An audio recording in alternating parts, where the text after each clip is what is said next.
places to fly in Alaska.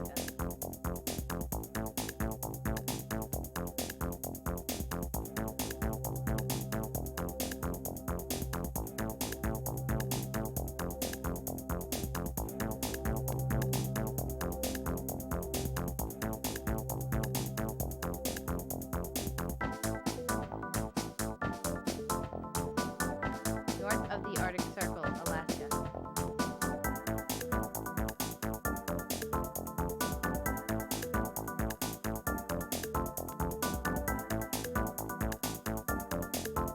The kinder, gentler FAA, the myth.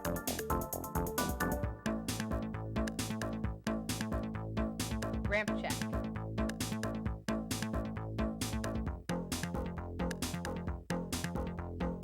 Accidents.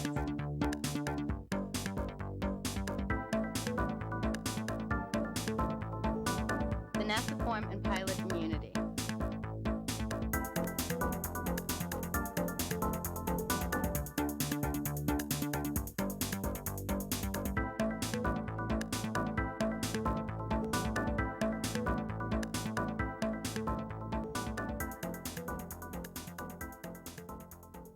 Hi, I'm Glenn McGovern, and we're going to take you on our greatest adventure ever. We're going to be flying the Alaska Highway in winter.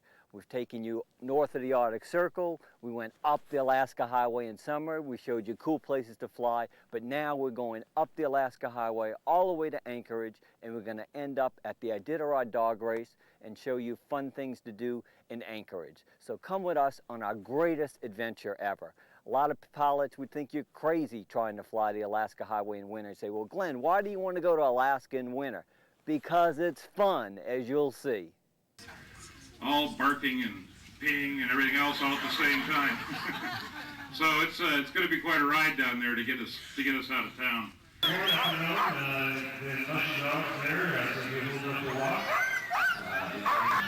Five, four, three, two, one.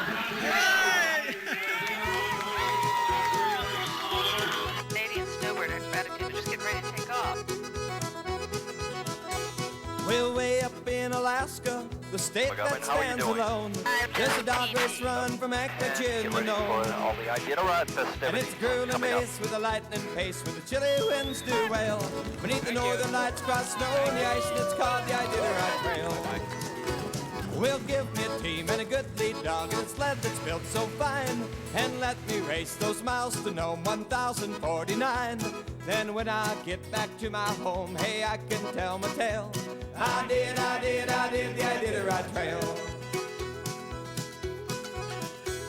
Well, the race, it won't be easy for the masters of the trail, and some of them will make it and some of them will fail. But just to run that race takes a tough and a hardy breed.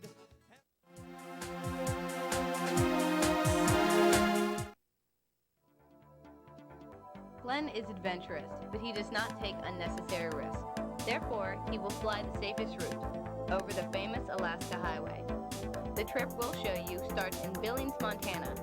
He'll hop over to Lethbridge and go through Canadian Customs, then pass Calgary to mile 0 of the Alaska Highway at Dawson Creek, then to Fort Nelson, Watson Lake, Whitehorse, and through U.S. Customs at Northway, Alaska. Then from Northway past Tok, Glen Allen, and on to Anchorage Landing at Frozen Lake Hood Airstrip.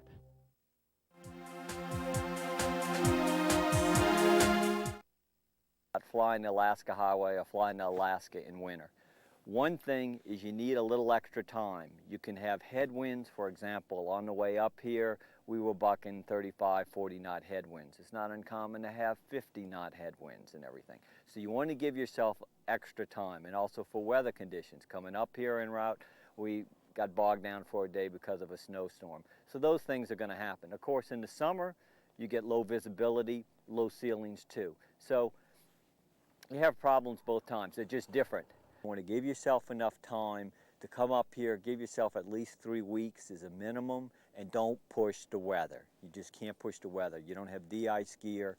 You can't fly instruments up here. The MEAs are too high, and because of icing. So it's basically, you know, VFR only.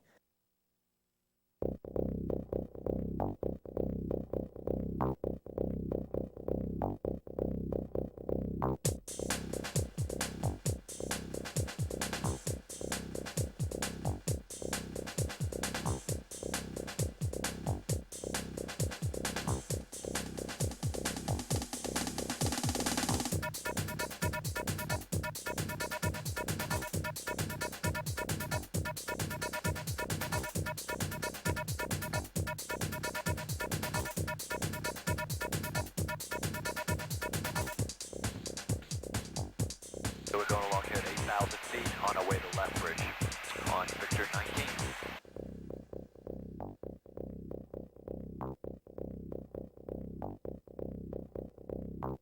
Proceed towards Terminal Building.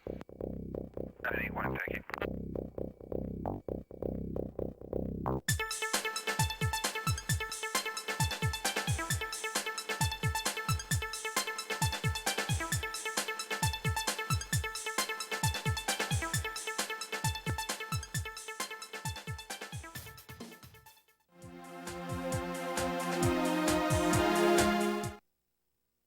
Save yourself lots of time when going through customs by preparing these documents in advance.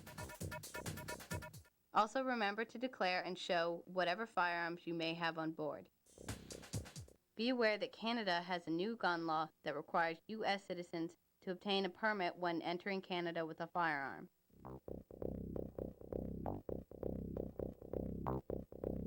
Some weapons are prohibited in Canada and can be confiscated without warning.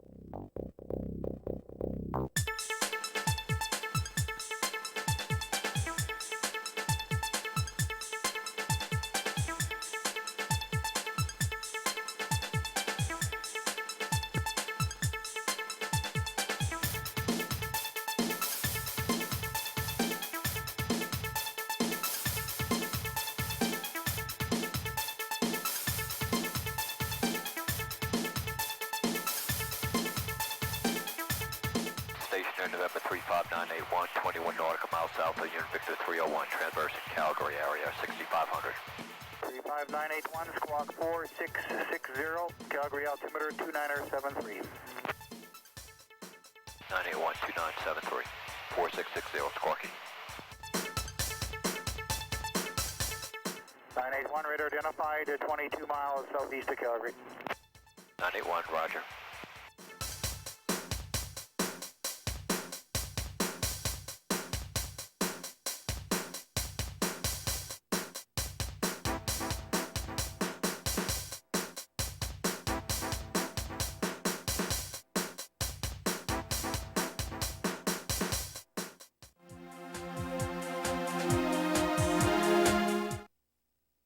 You want good warm clothes. Can't have too much. If you do have a problem, the biggest thing in survival is staying warm. Stay away from cotton. There are a lot of good synthetics, many different synthetics on the market that work very well. Down, if it gets wet, doesn't work well. There are many good synthetics. Wool, I really like wool. Good gloves, good mittens, good boots. This is a jacket with a water repellent cover and lots of insulation material. I like with the fur in front of the face because it keeps your face warm and everything. But you don't want to skimp on that. You want your good Parker, insulated pants, the Polartec underwear, and layer. Which brings up a point. You need more room and you need to carry more weight in the airplane for all of this gear, especially for the clothing. It's amazing how bulky this stuff is. So, because you need several inches of insulation on your body. You got to be ready. We're ready for -50.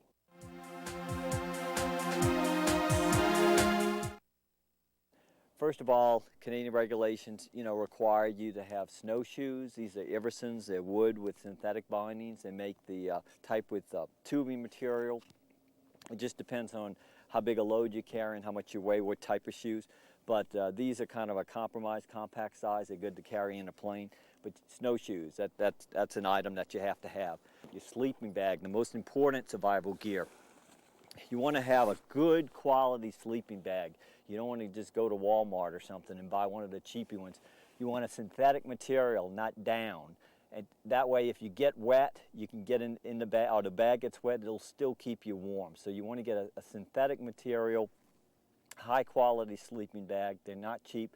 This particular model is made by Wiggy's, one of my favorite, and it's good to -60 degrees. So that's one thing. It comes with its own pillow, whistle, and temp gauge. Let's see, food. You're supposed to have so many calories, 10,000 calories a person, have survival food. How do you pack food? What do you bring with you? The best thing and compromise on space, time, and taste are the military rations, MREs. You can carry a whole case of these and repack them in a bag, and they don't weigh a lot. And you've got over 1,200 to 1,600 calories in each one of these meals. They even got their own heaters. You put water in it, boom, it gets warm, or you can dump it in water and boil it. It's got a little dessert. It's got chewing gum, towelettes, snack, everything you could want. They're not bad. They're really not bad. Canadian regulations don't require a firearm.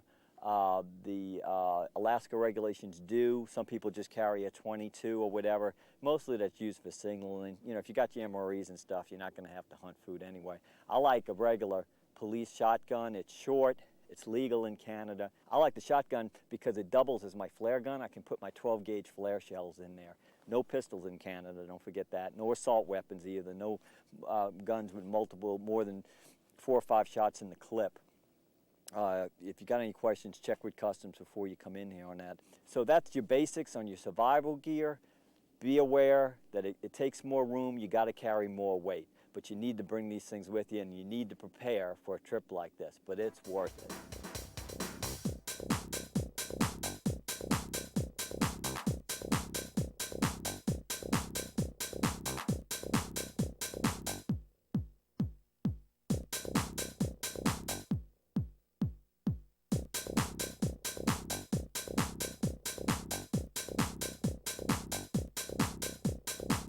Nice about flying up here is they have flight service stations all over and with a live weather briefer with maps, and you can get a really good weather briefing, and they take good care of you.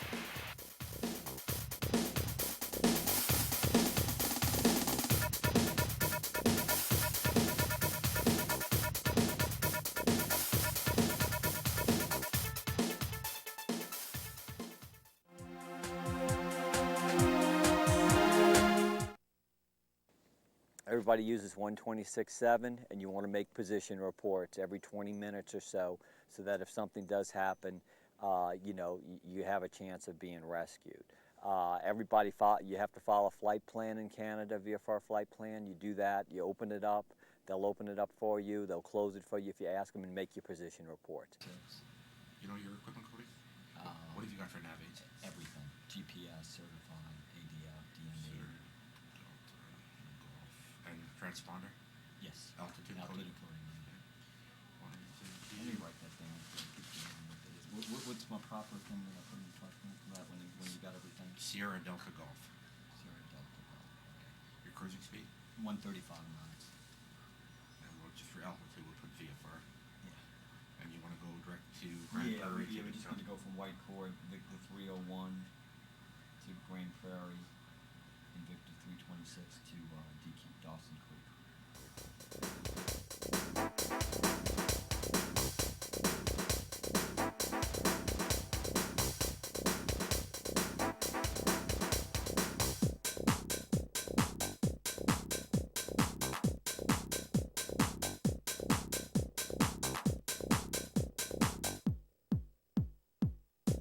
Here we go, tooling along the highway out of White Court towards Grand Prairie.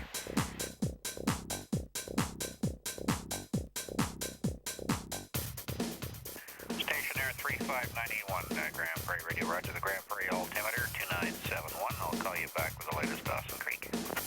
Thank you. One of the things you want to remember to do is to give yourself extra time starting each day, to start early, because it takes you about an hour to get all the wing covers off and get everything clean, pack everything back in the plane.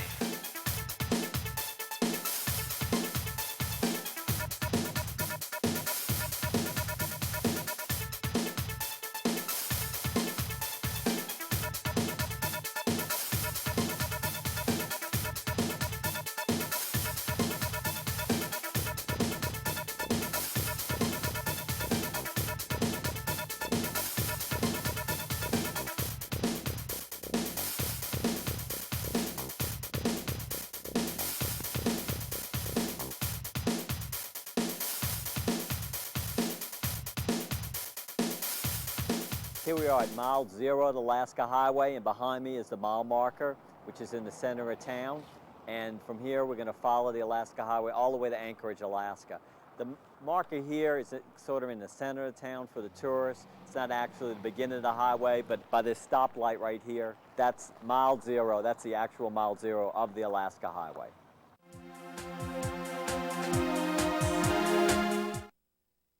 navigating in the winter? How is that different? Things look different.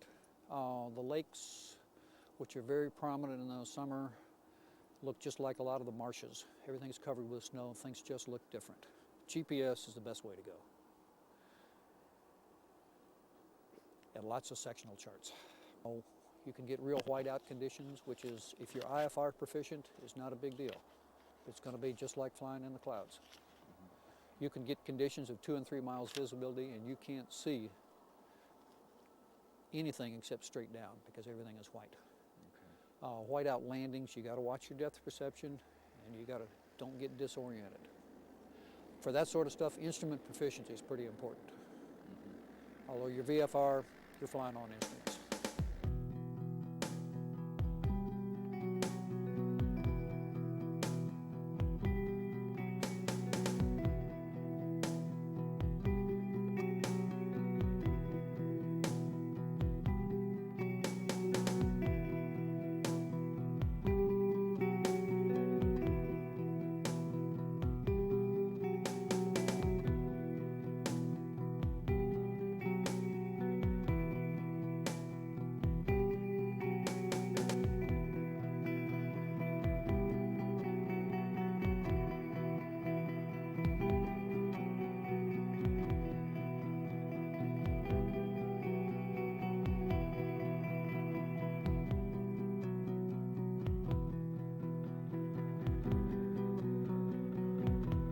Radio 35981 of Beaman Airport on the northeast side.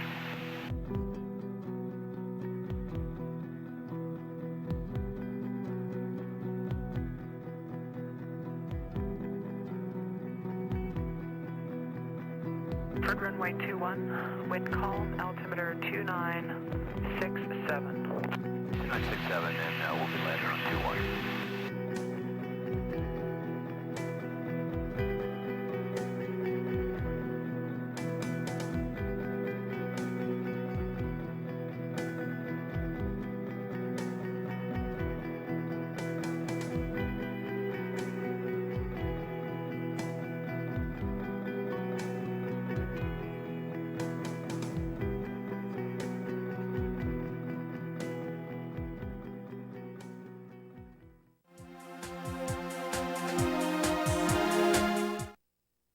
When you have snow, you need the wing covers, the engine covers like you can see on the airplane.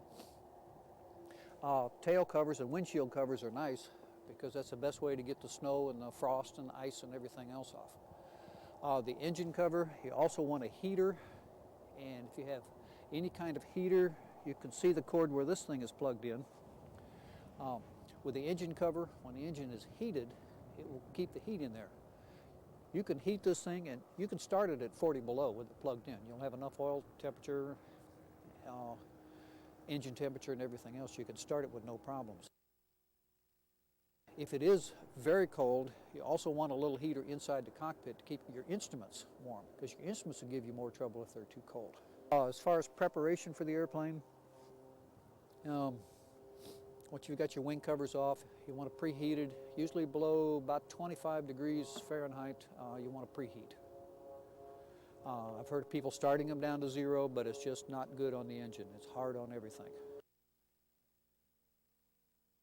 The other thing you want to bring with you is have about 100 foot of extension cords because you need a preheater for your airplane. Gotta have that, some type of preheat system. Don't expect it to be available. And then you're going to waste a lot of time. You only got 8 hours of daylight or something to fly in. You don't want to waste time. You want to just come in, plug in, unplug, and get ready to go. We've got an insulated prop cover. This helps a tremendous amount to retain heat in the engine.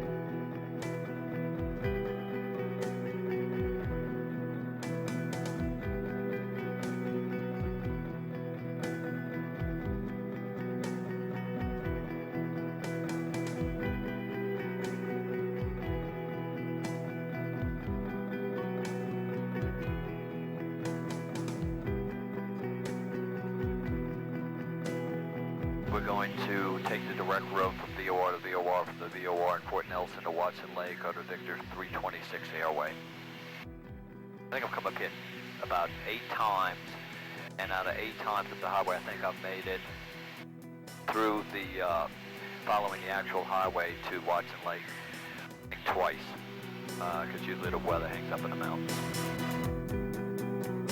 Fort Nelson Radio, Fort Nelson Radio. This is November 35981 at 8,500 feet, 126 miles southeast, inbound to Watson Lake. Communications is a problem, so we're using everything we can to navigate. Especially if you're lower, you won't have any VOR navigation coverage. So, but your ADF, as you see at the bottom, is set, and you know that works very well. Sometimes you will have gaps between coverage. Of course, GPS works well too.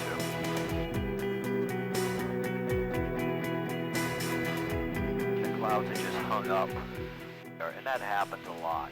So there's just no way you're going to get through the pass. You can see the mountains are obscured in there, and you don't want to go through there. That's how people get hurt.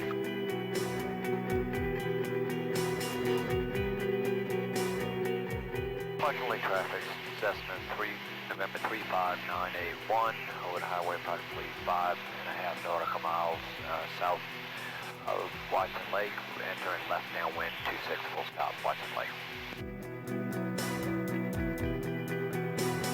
November 35981, Roger, Watson Lake Airport Radio. Airport wind is calm, altimeter 2963, no reported traffic. Runway surface condition 0826. 120 feet, bare and dry with a couple of ice patches, but overall, bare and dry.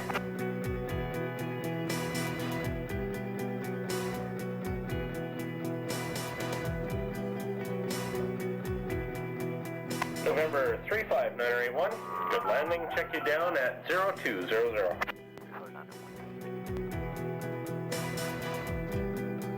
November 35981, that's a beautiful airplane. Well, thank you very much.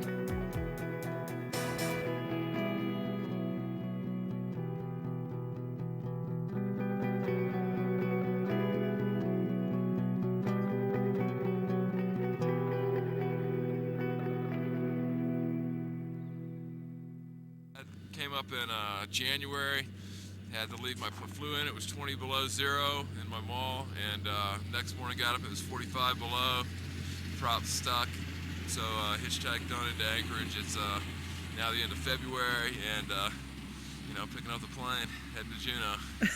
So what you got to do this morning to prepare the plane?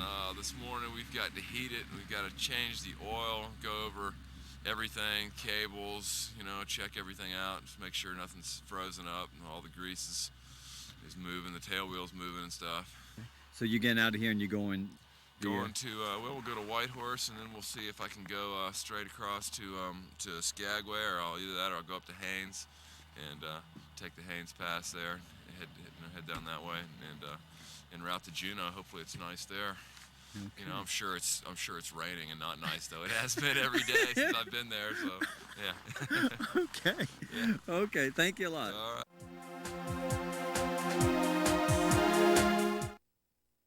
You can get ice in the fuel. Most airplanes are approved for anti-ice additives like isopropyl alcohol. Cessnas are also approved for EGME. If you get ice in your fuel, it can freeze your fuel control, it can freeze your drains. I've actually had ice crystals in fuel filters where your fuel flow went away. But the isopropyl will take care of all of that. You got to watch, plastic cans are killers. In low temperature, low humidity, there's been a number of fires from static electricity of people refueling with the plastic cans. Hear lots of stories of people up there in the wing pouring it in there, and there's a big zap and the whole thing goes. You got to be very, very careful with plastic cans. If you're doing it out of a regular fuel pump and grounding, there's no real problem.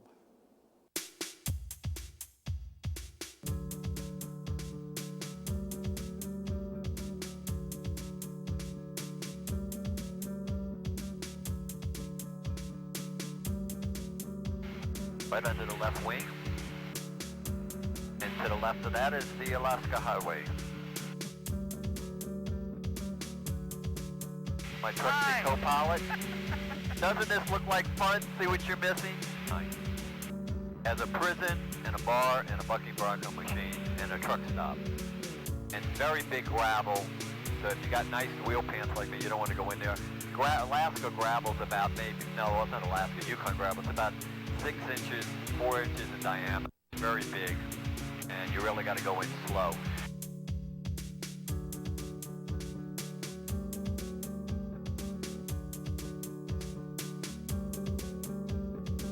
To 1,000 overcast. Temperature -12, dew point -16, altimeter 2952. Okay, White Horse Radio, we're just passing Teslin and we'll be inbound, and we'll see you in a little while. Thank you. 981 White Horse Radio, roger. Report 30 miles back.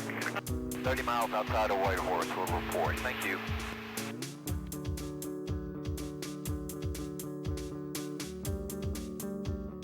First time I did this, tape on this flying the Alaska Highway, the first one, we had a jump kit and we took the door off and put a videographer in the back with a big camera and a monitor, and that was hard because you had to kick the plane sideways all the time like we're doing here on this shot on this particular camera.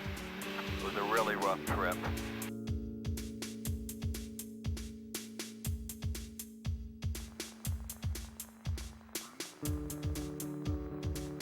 The weather does go down. You can't be afraid to land up here, even if it's on the highway. You just can't proceed on.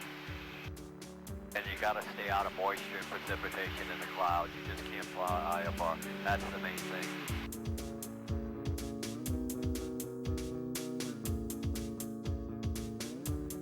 Little Tesla.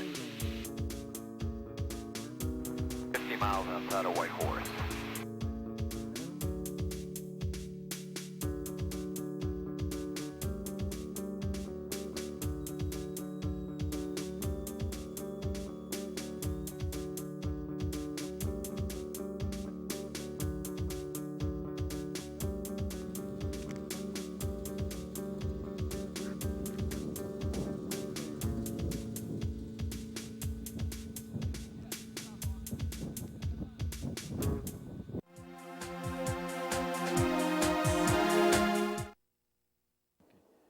What is the minimum temperature that you all operate at? Most places cut it off at -40. Why? A lot of reasons. Number one, if you have a problem, you have a real problem. Metals get a little brittle. These Cessna door handles, you got to be very careful with them. You can break these door handles, even at -25. You can break those Cessna door handles real easy. They just get brittle. Seals, rubber seals get hard. Nose struts tend to leak, brakes tend to leak, and you have to watch that a little bit more. The only real consideration in flying is don't do power off approaches, because you'll overcool your engine. You want to carry power in there. A lot of airplanes have covers, winter covers, to cut down the amount of cooling air going in your cylinders. Skis slows you down enough, you really don't need that too much. Sometimes you have to put covers over your oil coolers to keep your temperatures up. You want at least 190 degrees on your oil temperature.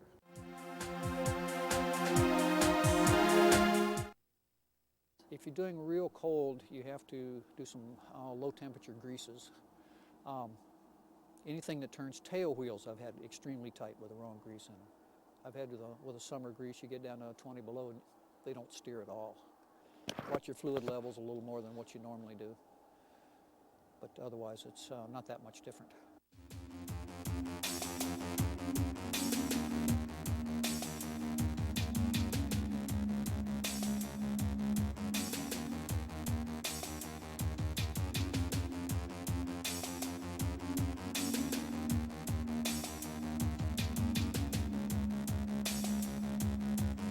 Canadian snowbird acrobatic, they're just getting ready to take off.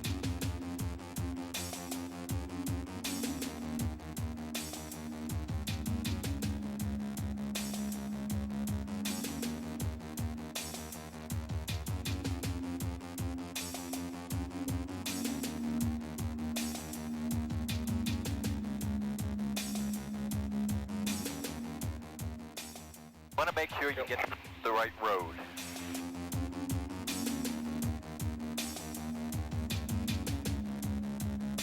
Alaska Highway goes right by the side of it. Even better shot with this camera.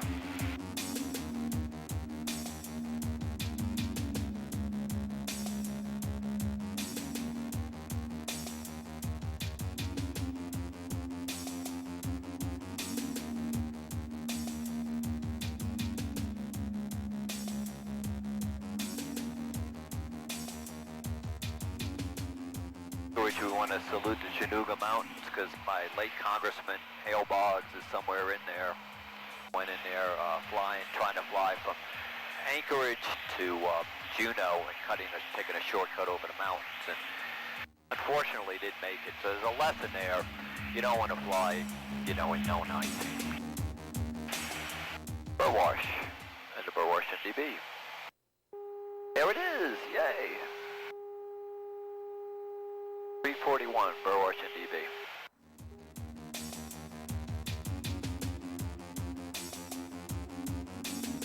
206 inbound for Northway. We're about 8 miles away from you. Roger, Burwash is altimeter 2938, no reported traffic, and standby 1, and I'll get you altimeter for Beaver Creek and Northway.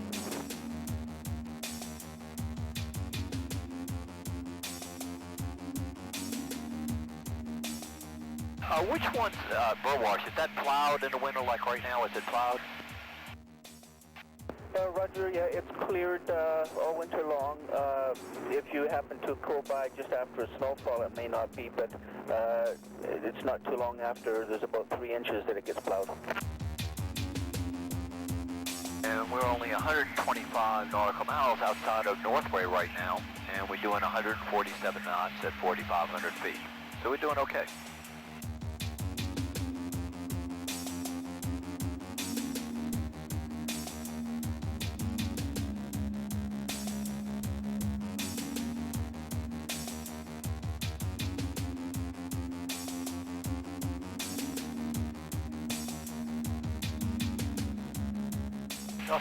Northway Radio, this is November 35981, 66 miles south of Northway inbound.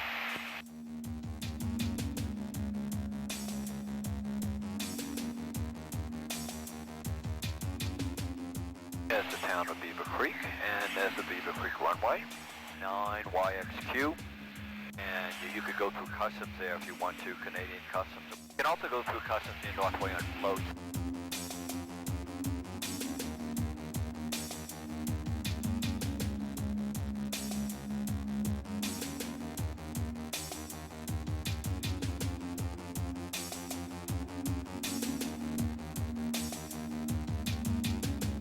Northway Airport.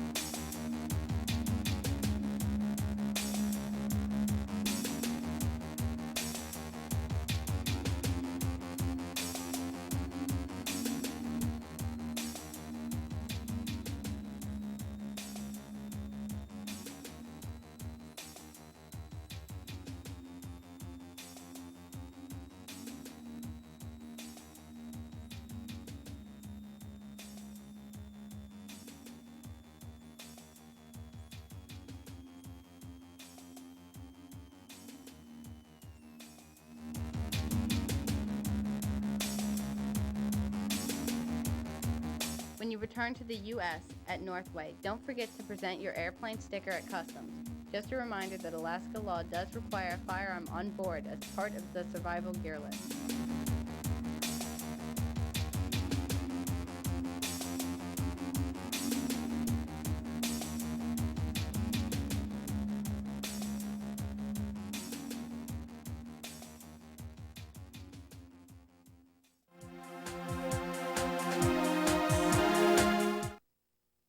Landing on ice.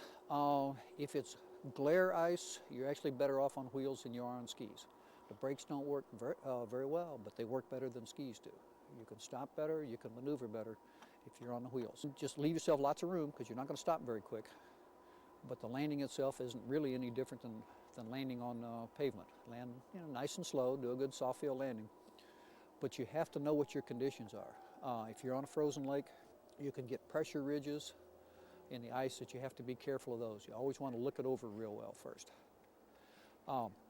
Landing on snow, you got more than about 2 inches of snow, you don't want to land on it. Many places they will have hard compacted snow.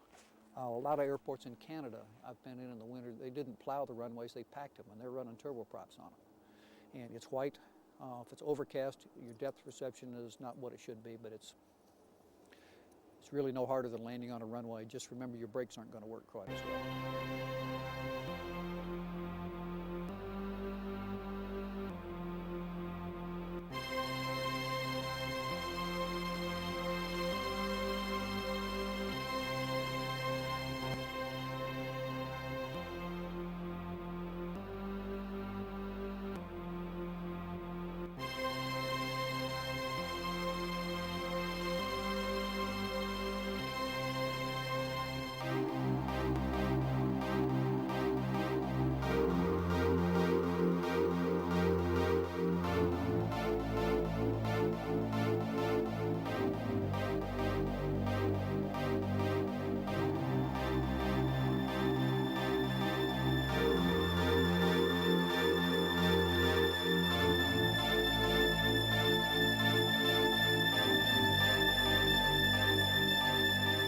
On the way to Anchorage.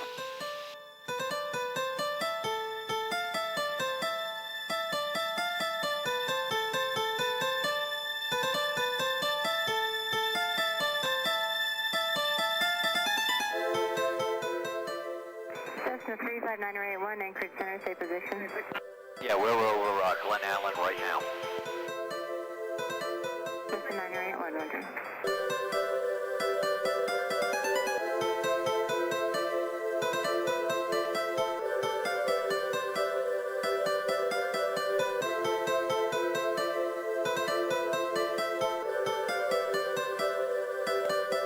Now from Gocana to Big Lake, following the highway. And there's a publication that you have to get on an Anchorage Terminal Air Pilot Bulletin, and it gives you all the rules on how to fly in there.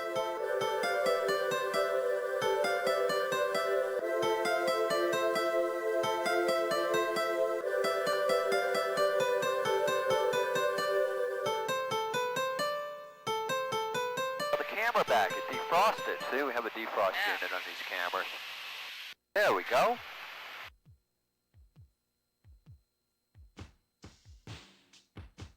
And we're in a little turbulence because we're in the pass.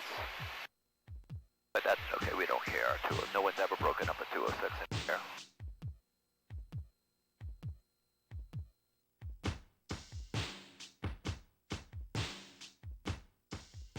21 minutes out. Get there just on time.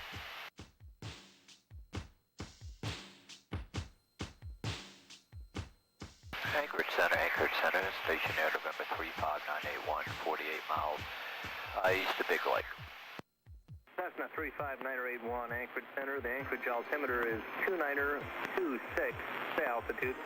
2926, 4,500 foot along the highway going into Lake Hood Strip.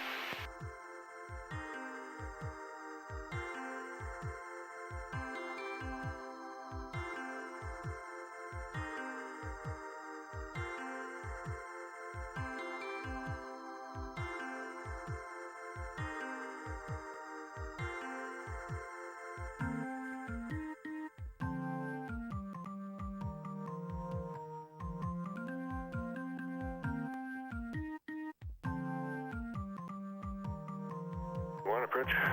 981. Do you have any problems other than vacuum? No, vacuum's out, and so our directional gyro is completely out. Our artificial horizons looks pretty thick, but we're okay.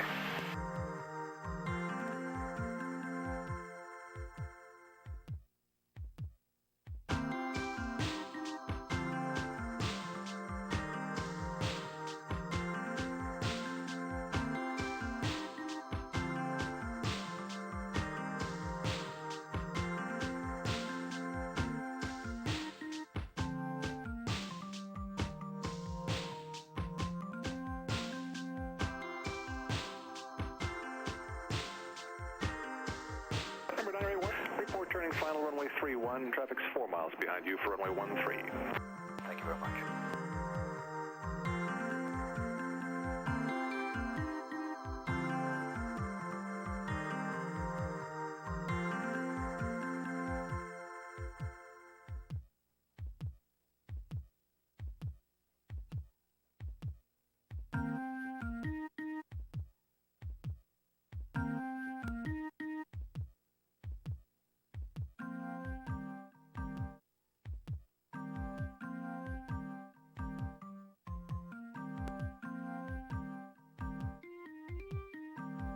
Number 981, looks like you're better for 13 if you wouldn't mind following the traffic just past mid-channel, straight in runway 13.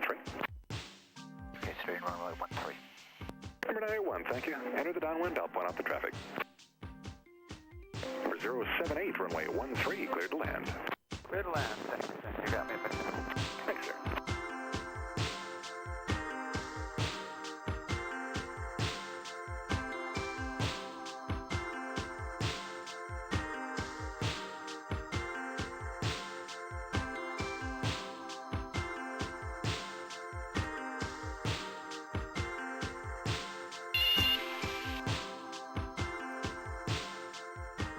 On the ground.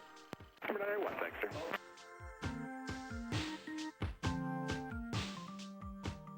And we're taxiing on the road to AB Alaska. At Anchorage Airport, planes have the right-of-ways on the roadway.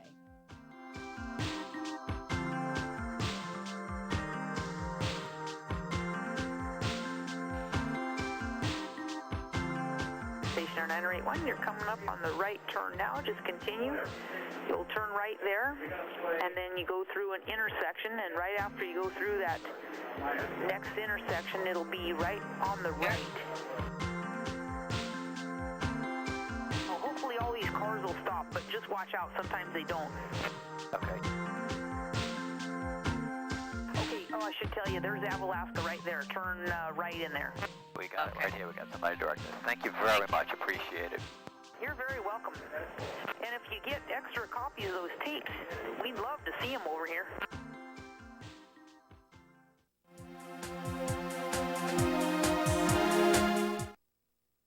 Rex works out in our office out in Wasilla pretty much year-round, kind of organizing one of his main things. Who? Ed. Not only a fundraiser, but as a way to spread the word about Iditarod around the country. And it should be known that Rex does that entirely on a volunteer effort. Oh, hold up the patch. Wait, that. Hold it straight so I can do it. Yeah. Right. Okay. I bet you're Right. Tell from your ass. All barking and peeing and everything else all at the same time. So it's going to be quite a ride down there to get us out of town.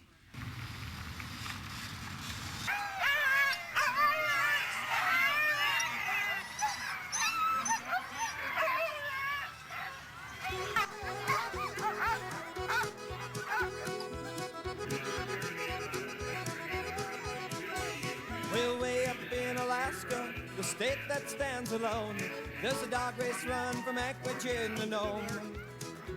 And it's a grueling race with a lightning pace, where the chilly winds do wail.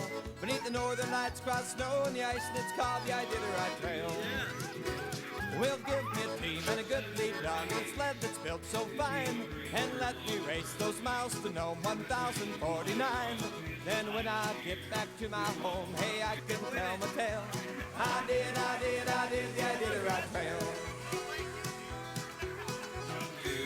Well, the race won't be easy for the masters of the trail, and some of them will make it and some of them will fail. But just to run that race takes a tough to be, and a lot is done by the dogs that run across snow with a whistle and We'll give me a team and a good lead dog and a sled that's built so fine, and let me race those miles to Nome 1049. Then when I get back to my home, hey, I can tell my tale. I did the Iditarod Trail.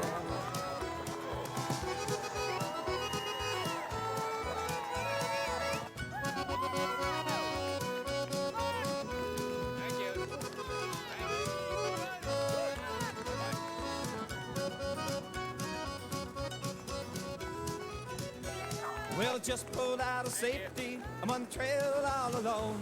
I'm doing fine and I'm picking up time and I'm running on in the Nome. There are no sled tracks in front of me and no one on my tail. I did. Matt's about to crash. All right. Woo, that was fun. 1049. Then when I get back to my home, hey, I can tell my tale. I did the Iditarod Trail. I did the Iditarod Trail. New Orleans, Louisiana. I did the Iditarod Trail.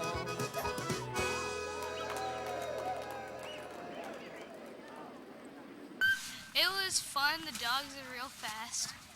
And people kept on asking for booties along the trail. And you'd be like, and people threw muffins into your little sled. Muffins? Yeah. What did Ed say? And then later along the trail, all these people had soda and hot dogs, and I was like, oh no. But we stopped and they gave them to us. We had to stop to give the dogs a break so they could roll in the snow. And they were kind of hot. It was fun.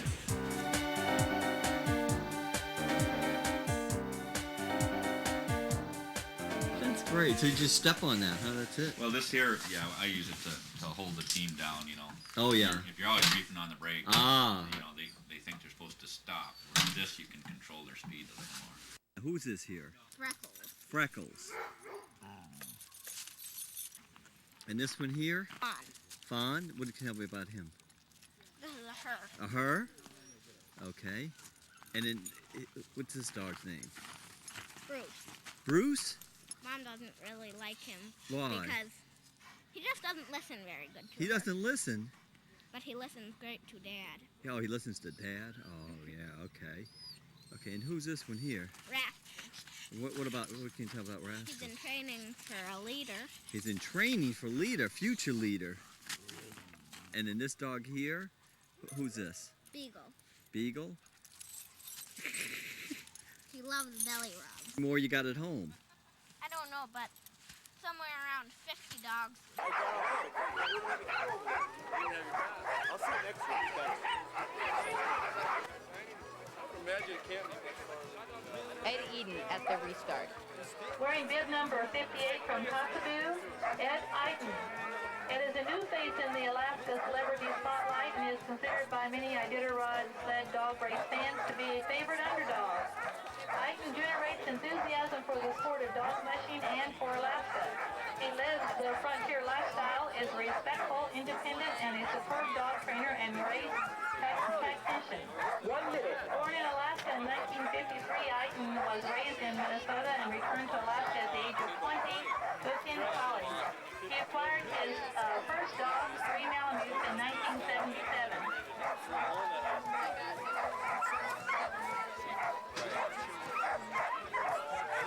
He moved with his dog to live along the upper Kobuk River in northwest Alaska. 30 seconds.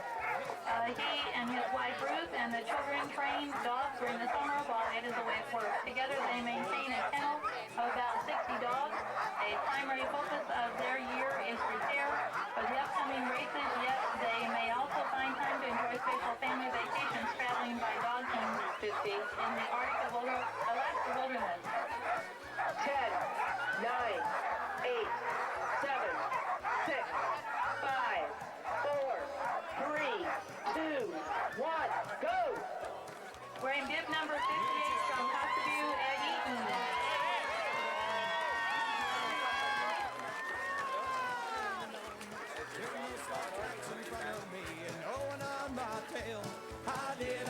I did the Iditarod Trail. Start rolling into Skwenta about 3 in the morning. 3 in the morning. 3 in the morning.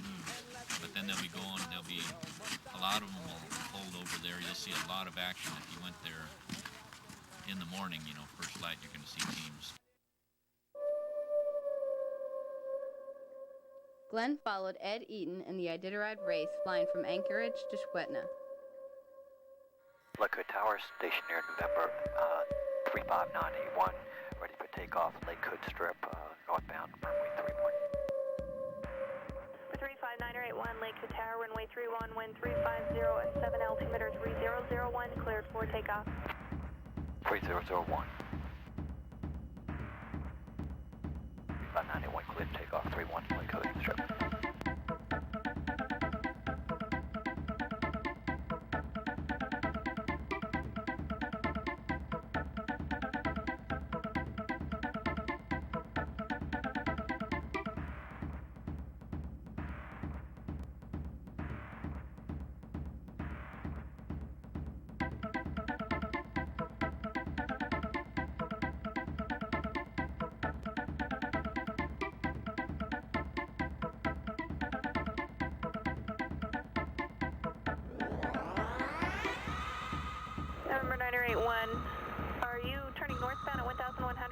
Northbound, yeah, we're heading, we're trying to get to Skwenta. We're going to follow along the course here and then toward northbound.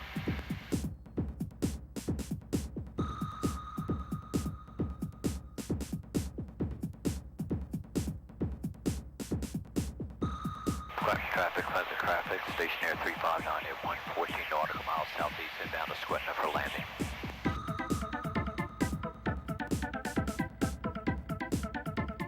You can safely land in Skwenta on wheels also in the winter. If you want to know more about flying there, check Aerovideo's Cool Places to Fly in Alaska series.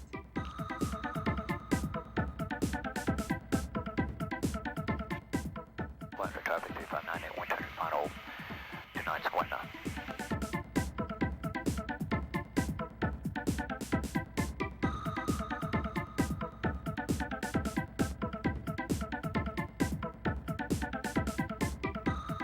Glenn doesn't know it, but those guys on snowmobiles are FAA inspectors. He's about to be ramp checked.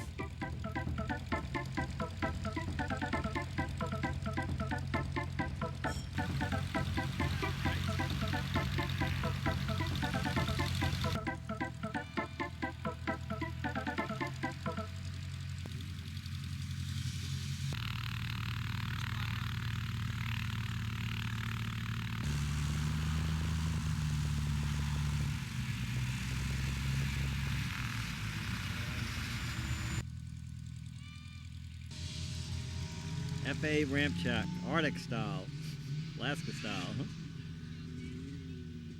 Iditarod Dog Race, and it's about 8 o'clock, and I got a fire in the background, and everybody's waiting for him to come through at the checkpoint, and we're camping over at Skwenta, and we came in, we got ramp checked by the FAA on snowmobiles, and then after and you we can did figure that, out how to avoid these ramp checks in Glenn McGovern's video. That's Ramp right, Check, by the video produced and everything, by you can figure out Alchemy's how to handle these, so I New handled Orleans, it quite USA. well.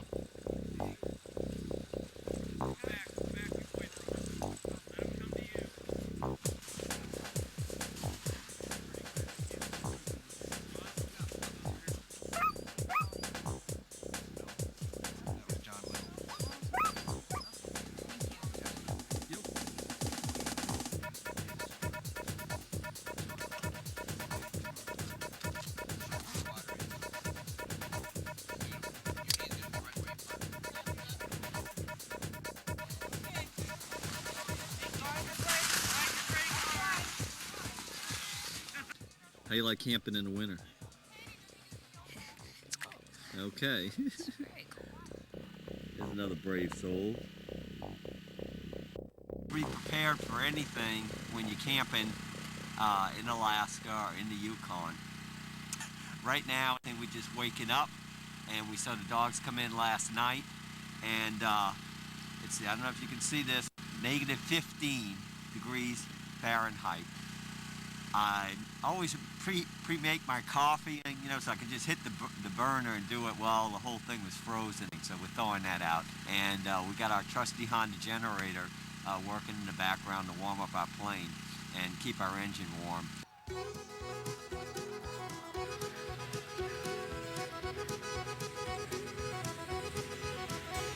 Well, way up in Alaska, the state that stands alone, there's a dog race run from Anchorage in the Nome. And it's a grueling race with a lightning pace, with the chilly winds do wail. Beneath the northern lights cross snow and the ice, and it's called the Iditarod Trail. We'll give me a team and a good lead dog. And they're picking up little bottles. The little yellow bottles are fuel for their stoves. 1049. Then when I get back to my home, hey, I can tell my tale. I did the Iditarod Trail. Well, the race, it won't be easy for the masters of the trail. And some of them will make it, and some of them will fail. But just to run that race takes a tough and a hardy breed, and a lot of work done by the dogs that run across snow with a whistle and speed. Well, give me a team and a good lead dog and a sled that's built so fine, and let me race those miles to Nome 1049. Then when I get back to my home, hey, I can tell my tale. I did the Iditarod Trail.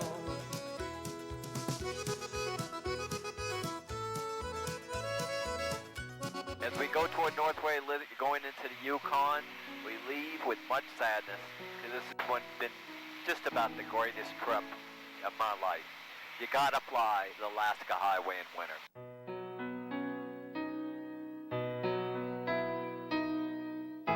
Wait! There's more Alaska flying fun ahead in Aerovideo's new videotape, Winter Fun and Flying in Alaska.